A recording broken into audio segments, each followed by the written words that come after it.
let's talk chapter 4 of Long Live Evil. So we're on our way to see the king, and we get lost. And not really important, but Rey teaches Key how to high five.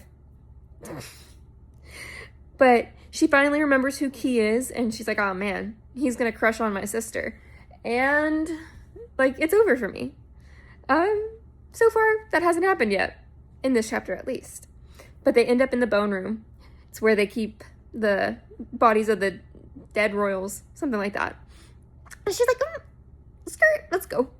And so they finally make it to the throne room, and the room is being blocked by some guards. They're like, can't see him. And so Rey looks at Key, and Key's like, I challenge you to a duel. And it's so silly. And so he's like, first blood, and then he like punches them in the face. So they get into the throne room, and at the sight of the king, Octavian, Rey fangirls a little bit. And, you know, she goes up and she feigns repentance for her actions and says that she is now a vessel for prophecy. And so she goes on to announce that the old prophecy is about the king and that he's actually not the prior king's child. He's a child of the abyss, which, I mean, is true, but whatever.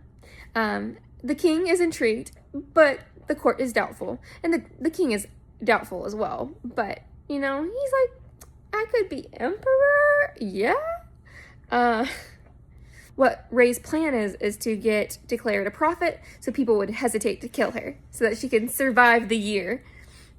But to do this, she's like, there's gonna be a messenger coming from, you know, the land of ice soon, and so she's like, 3, 2, 1, and there's a tension of like, is someone going to actually show up? And in fact, someone shows up, and they're a messenger from the north. And it works out. And that's where we end the chapter. And she's like throwing in like our world slang.